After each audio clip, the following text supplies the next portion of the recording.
नमस्कार विद्यार्थी मित्रों। अब हम देखते हैं प्रयोजनवाद और शिक्षा के उद्देश्य, pragmatism and AIIMS of education. तो ये ड्यूई महोदय ऐसा बोलते हैं कि शिक्षा के उद्देश्य नहीं होते हैं, उद्देश्य केवल व्यक्तियों के होते हैं और व्यक्तियों के उद्देश्य बहुत अधिक भिन्न होते हैं। वे विभिन्न बालकों के लिए विभिन्न भिन्न होते हैं। जैसे जैसे बालकों और उनके शिक्षकों का विकास होता जाता है वैसे वैसे उद्देश्य बदलते जाते हैं। AIIMS can be change. तो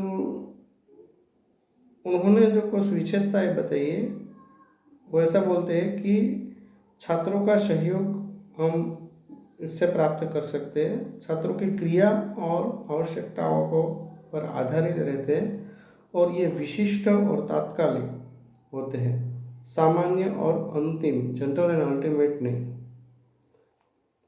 तो उनका जो उद्देश्य निर्धारित करने का फिर भी इन लोगों ने प्रयास किया है, तो वो इस तरह है। बालक अपने मूल्यों व आदर्शों का निर्माता होता है। Child a creator of his on values and ideas. बालक को स्वयं अपने मूल्यों और आदर्शों का निर्माता होना चाहिए। तो ये पहली बात बताते हैं ये लोग। दूसरी बात यह है, गतिशील व लचीले मस्तिष्क का विकास होना चाहिए। Cultivation of dynamic and adaptable mind. तो उन्होंने ये सब बोला है कि बालक के वातावरण में उसकी इच्छाओं को पूर्ण करने का काम शिक्षा का है, और न कि आवेगों, रुचियों और योग्यताओं को मूल्यों की किसी निश्चित योजना की प्राप्ति की ओर ले जाना। तो इनके ऊपर ये ज़्यादा प्रभाव डालते हैं। उसके बाद तीसरा एम है वो प्यूपिल्स ग्रोथ, छात्रों का विकास। तो उनके अनुसार इसमें ऐसा बोलता है कि विकास का न तो कोई अंत है न कोई लक्ष्य, सिवाय इसके कि विकास का और अधिक विकास हो, और यह विकास गलत दिशा में हो सकता है। और ऐसा बोल के उन्होंने एक ये भूल भी करी है कि ऐसा नहीं कि भाई विकास का भी विकास हो सकता है। चौथी बात ये बताते हैं कि गतिशील निर्देशन, डायनेमिक डायरेक्शन, ये जो है वो उनको निर्देशन देने के लिए है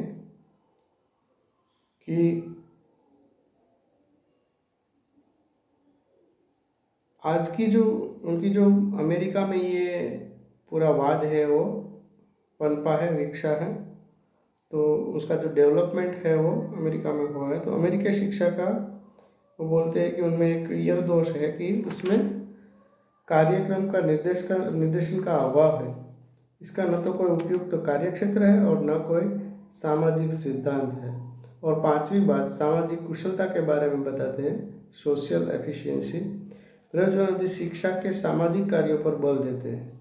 इस दृष्टिकोण से शिक्षा का उद्देश्य है सामाजिक कुशलता, प्रत्येक व्यक्ति की शक्तियों और क्षमताओं को इस प्रकार विकसित करना कि वह सामाजिक रूप से कुशल व्यक्ति हो जाए।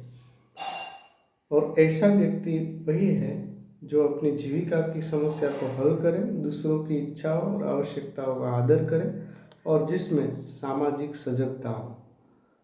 तो इस तरह से उन्होंने ये बात बताई है।